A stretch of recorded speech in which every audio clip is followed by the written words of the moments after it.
Welcome back to Metropole Business Center. And just like I promised before I took the break, today on the show we're discussing all things franchising. And with me in studio to discuss all this and more, including an upcoming conference on franchising titled Franchising Works.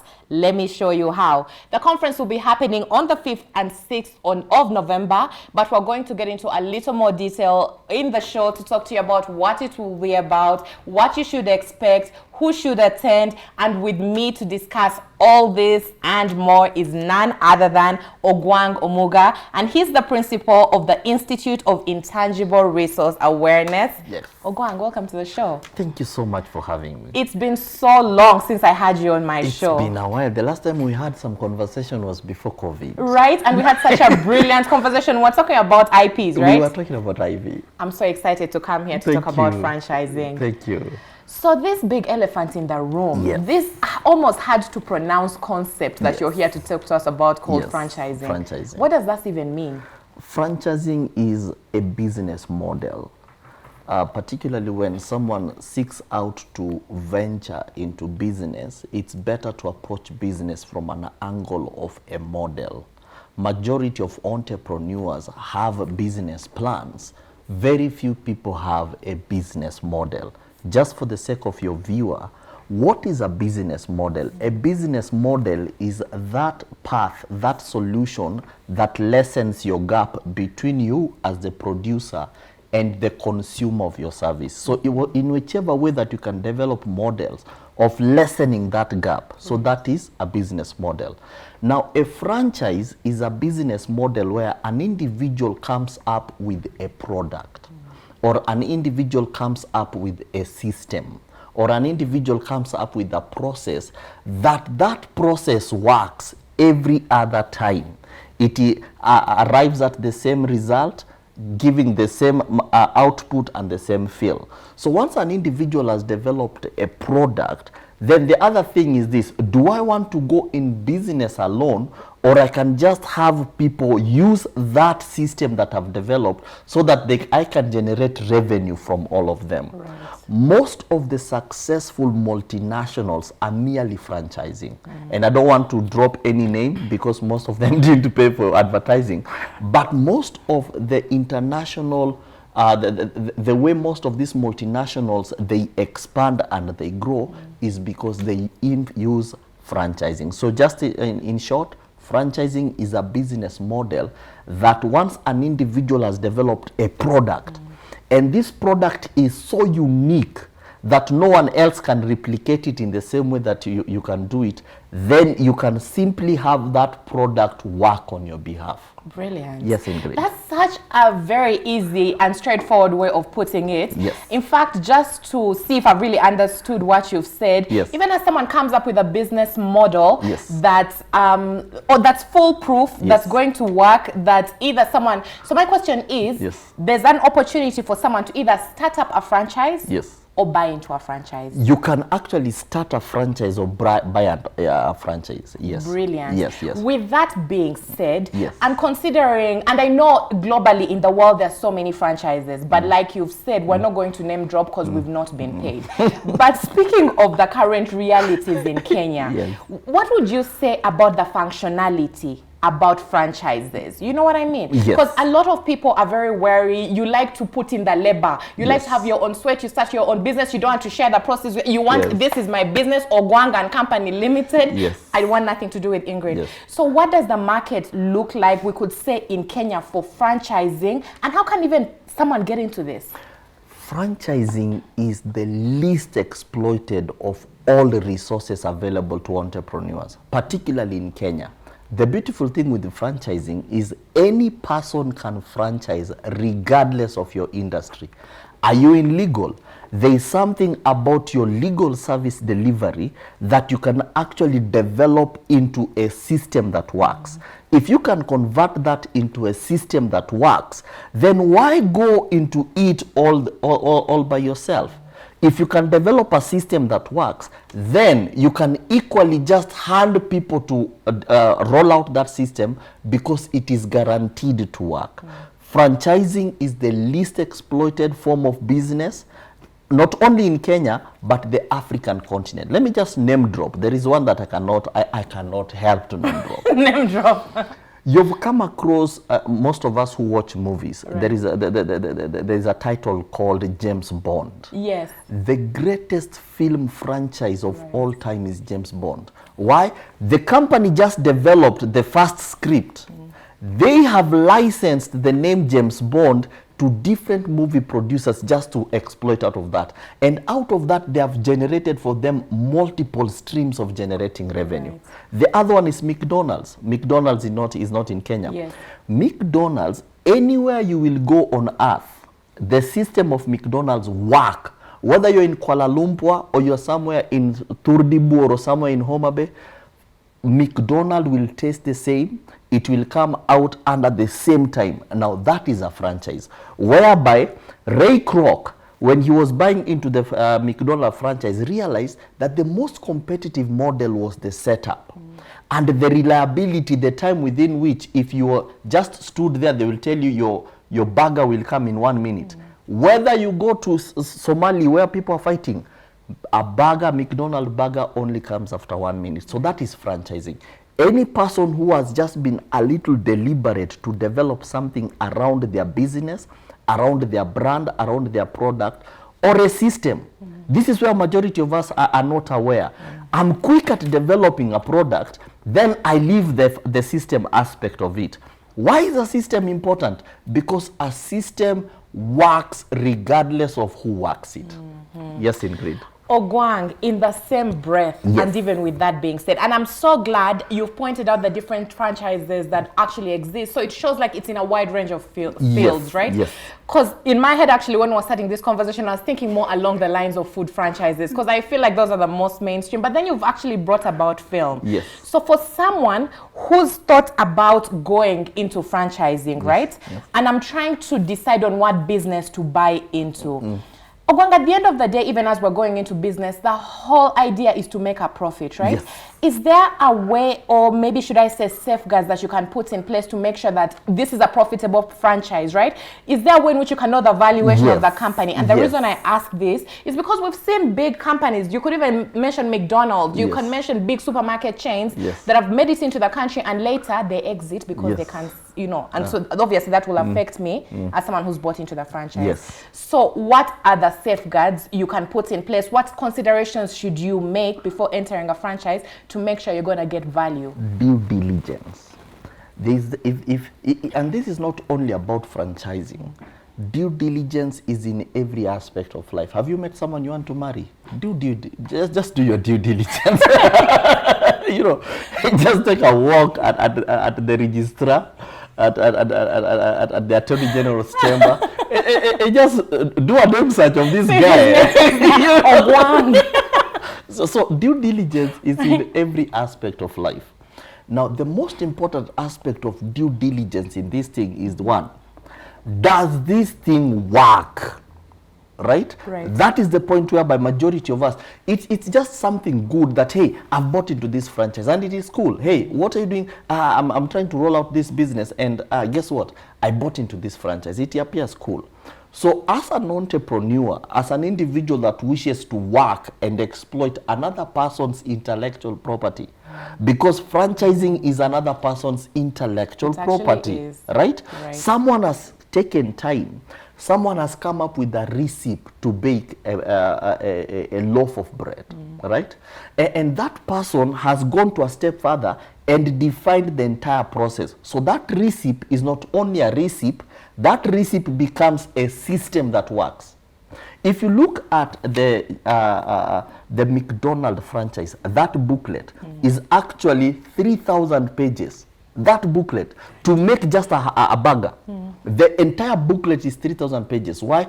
Because they're not looking at it as a recipe. They're looking at it as a system that is meant to deliver. That is the guarantee. So the most important thing, the weakness that we have in Africa and primarily in Kenya and the East African region, most of us have not taken time to understand what is it if I was to go and change my law firm today, my practice. What component of my practice can I actually franchise? Because I might not franchise everything. And that's the challenge that I always have, particularly with young lawyers. People come up and you want to set up a law firm. What is the first thing that you always hear in every law firm? So and so and so company advocates. 100%. So and so and so company advocates. So, right? That one is not franchisable because that one is generic. Right. To the extent whereby you're merely selling your name, I would also wish at some point to sell my own awareness, to sell my own identity. The most important thing to understand in franchising, I'm buying into someone's intellectual property. So the most important thing is, have you secured that intellectual property? Right. Because if I will buy into something that anyone can infiltrate into, then guess what? I have only bought air. So due diligence, do your mathematics, understand the business, understand the supply chain of that business. Be very cognizant of, okay, I've bought into this. I would want, and the most beautiful thing, Ingrid, are you a tailor? There is something about your tailoring that you can franchise. Do you have a skill and expertise of how you're stitching or even cutting? Right. You can actually license someone to cut like you. You can actually license someone to stitch like you. It reminds me of an example. I think at some point last year but one. I walked into a shop. My partner told me, hey, where do you get your suits? And I told her. So we walked into a shop, and she said, let me take you somewhere my husband gets his suits. So we walk into this place, and the gentleman, the owner, sees me walking from the door and tells me, boss, that is Hugo. And I'm like, Hugo who? No, you're wearing Hugo Boss. And I'm like, how did you know? From the stitching? Just from the stitching. What? So the guy tells me there's only one company on earth that has that stitching. Oh my God. It's Hugo Boss. What? There is only one company on earth that has that button. It's Hugo Boss. There is only one company on earth with those measurements, those dimensions. It's Hugo Boss. So guess what? Hugo Boss might actually be someone who is not even working a tailor directly. So some of these people, they franchise that to EPZs. There's a time I told people that if the men that wear boxers and we wear Calvins and Klein. There's some that don't. Right. Oh, okay. And we wear Calvins and Klein boxers, right? And I always ask, where do you think these boxers come from? And they're like, from the US. I'm like, no. These boxers are actually stitched at EPZ in Kenya. So Calvins and Klein, they have licensed that domain, their franchise, to EPZ Kenya. They licensed that also to China. They have a contract with the EPZ for 3.7 billion Kenya shillings. Right. How many tailors and designers in Kenya today are struggling out of not knowing? Yeah. So franchising is, you do your due diligence, understand the business proper inside out. If I would want to buy into a food franchise, I better understand the ins and outs of a food franchise. Right. Yes. Now, even with that being said, and Ogwang, you mentioned something that I really, really want to pick up on, which I thought was interesting. Buying into a franchise is pretty much buying someone's intellectual property. So with that being said, I really have to bring about the aspect of management. Yes. And the reason I ask this is because you've said it yourself, in a franchise, things are done a certain way to achieve a certain result every single time. So when it comes to the management, I bought into a franchise. Do I even have leeway to make decisions? Because, you know, as business people, we like to have a certain level of control, right? In the kind of business that we're running. Yes. So how much leeway, as someone who's running a franchise, do I have in the decision-making process? Also considering that as a franchise that's working in the US, when it comes to work in Kenya, the landscape is a bit different, right? So would that mean that then that you have to modify to the current realities of the country that's in? What does that look like? Not quite. Franchising is an airtight engagement. So then that means if you buy into my franchise, you must keep to the T. Okay. You must dot every I and cross every T. As the same way I am dotting them and I'm crossing them. That is the reason why this system works. There are 3 months ago, I was in one of the major franchisees in Kenya. And these people are actually managing a component of that franchise. And so I'm like, I know a friend of mine who we were in law school together, and this gentleman is actually rearing chicken. He's rearing kienyeji chicken. And so being there at that point, I was like, hey, you guys, I have a friend who can supply you with the chicken. The guy said it might take us 5 years just to take him through our processes. Because in order for this chicken to taste like this chicken, all of them, they have the same conditionality. The people that supply us, they have met the same requirement. So if you taste this chicken in Kenya and you taste the same chicken in the US, there's no difference. And so everything, even the water that you use, that is the complexity and the nitty-gritty of a franchise. Because this is my intellectual property.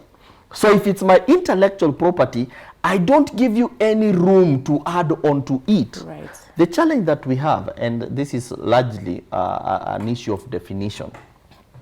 When people talk of technology, what do people say? People say, we are advancing this technology, organization is good on technology, we are actually leveraging on the strength of technology. Right. My question has always been, as an intellectual property practitioner, what is technology? Technology, a very small component of technology is about machines and machine functionality. This is what technology means. Technology is a clear way of doing something under a particular time, arriving at the same result every time. So are you a journalist? Is there a way that you go about your craft? You can develop a technology around it.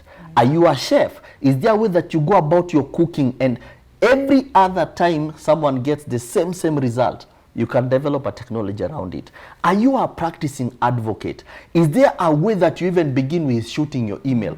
That, on a scale of 1 to 10, this email is guaranteed to give me the same result every other time. That is technology. We have technology in every space. The only challenge is we are not equally adequately resourced to identify that technology and convert that technology into a reliable system.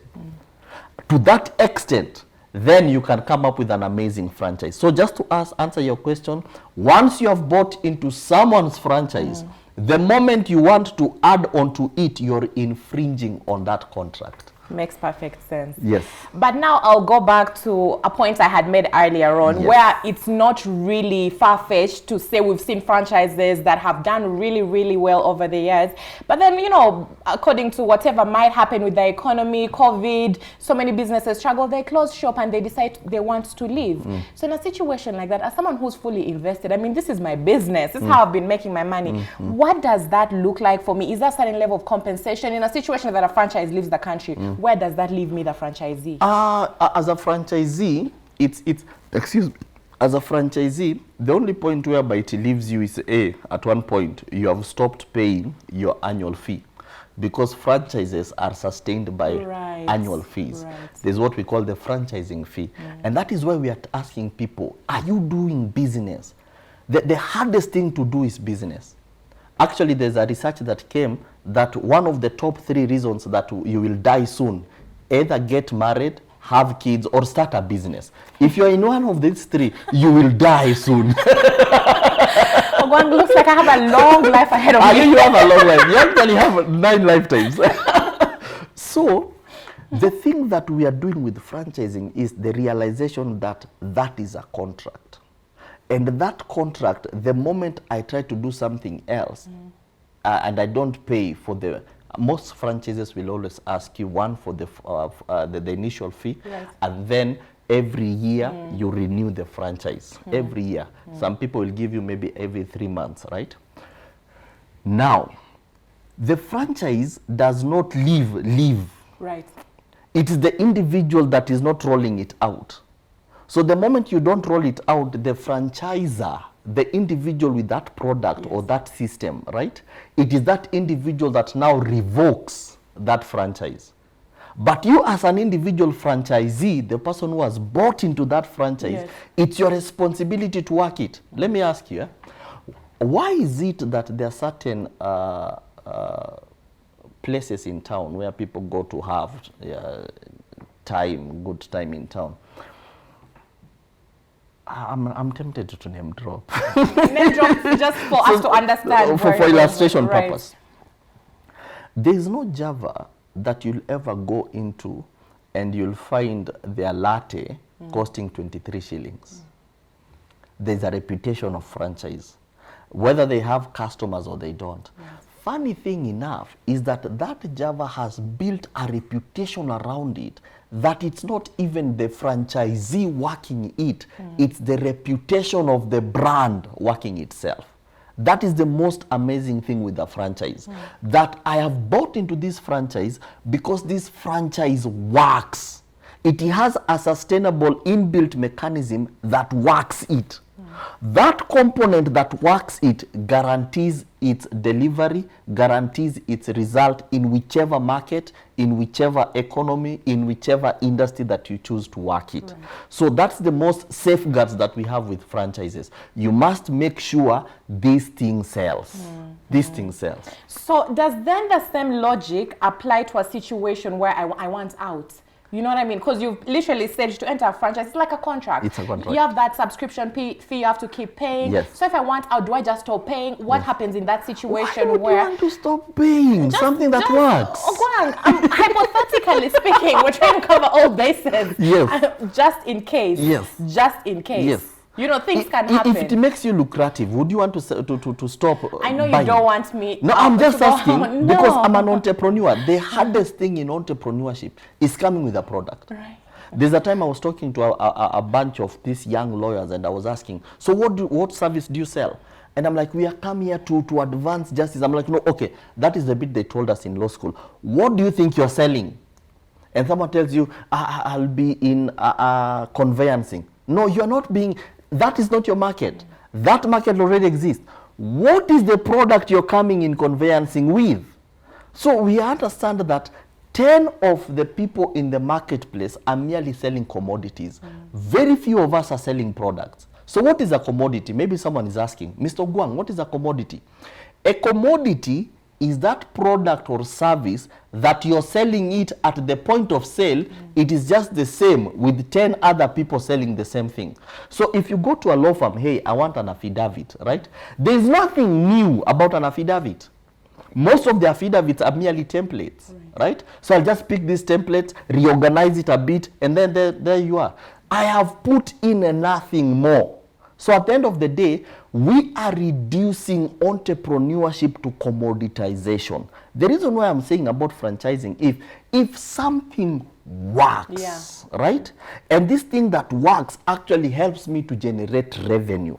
At what point will I say, I think it's enough? Fine, I rest my case. I think it's enough. You've made your point. Yes. But now, Ogwang, Yes, still, we've Ingrid. seen a situation where a lot of businesses in this country, when you talk about what their biggest problems are, they'll tell you policies are not supportive.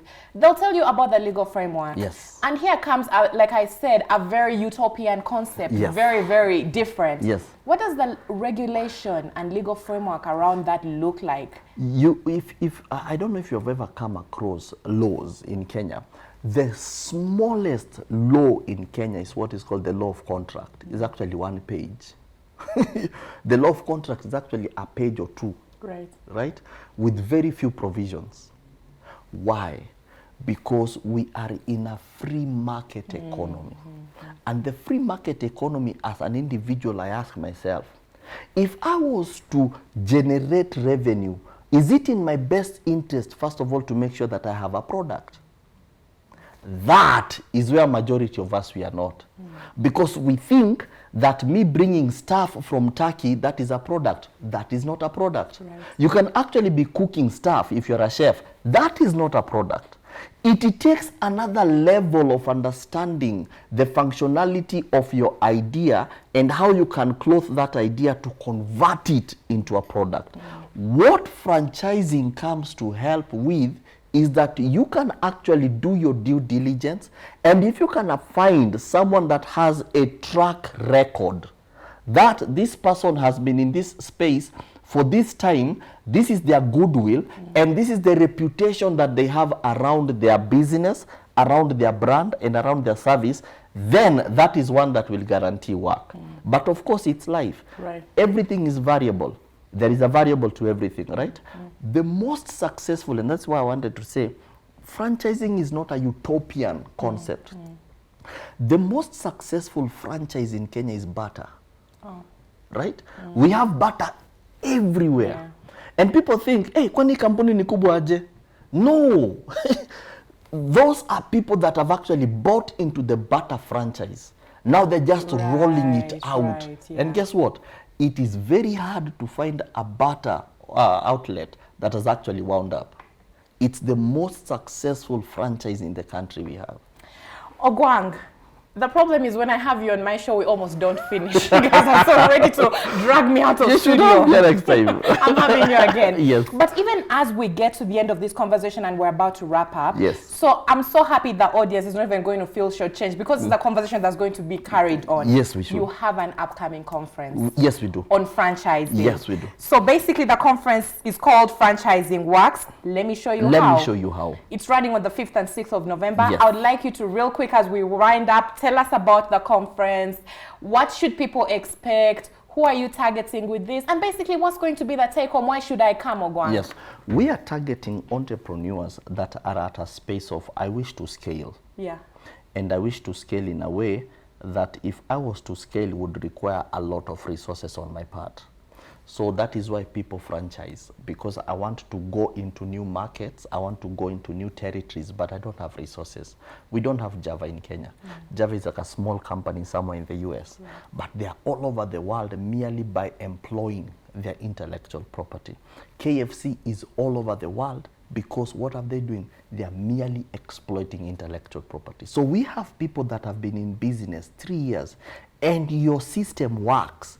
Your product works, but here's the problem. In order for you to open up another outlet, if you're in the food business, or in order for you to open up another department, branch, not department, in Mombasa, you will need to incur, right? The most important thing is for us to begin to understand that business can be reduced to 3 things. Right. You're either selling a product, you're either selling a system, or you are selling a process. There's nothing else that people are doing. There's nothing else that people are doing. People are only selling a product, a system, or a process. What we want now to begin teaching entrepreneurs is to approach entrepreneurship from a point of awareness. That if I have this system that works in my legal practice, I can develop it and have it work on my behalf. I can actually franchise it and license it to other lawyers in other territories. If you have a way that you're good in litigation, you have a skill set of asking questions that works for you, you can actually convert that into a franchise, you can convert that into a system and license it to other people. We are passionate about people who are in that space, but they cannot expand, they cannot grow because they lack resources. Right. Intellectual property, I think I said it the last time I was here, it is the only form of resource that never depreciates in value. Right. It is the only form of resource that constantly works on behalf of the individual that has developed it. That is what franchising can do for us. That we can unlock avenues of productivity that as at now is lying dormant. Brilliant. Yes, Ingrid. Ogwang, thank you so much for making the Thank time you. to come and have such a heated, interesting conversation Thank you for about having me. franchising. The one thing I can fully confirm to you is I have 100% understood what you're saying. So I'm sure our audience has 100% appreciated this show. And in fact, we'll see you all on the 5th and 6th of November to discuss franchising. Unfortunately, that's all I had for you today on the show Metropole Business Center. Thank you very much for watching. Remember, you can be a part of the conversation by sending your feedback to our social media handles at Metropole TV KE on Facebook, Instagram, and Twitter. Metropole News at 1 is up next.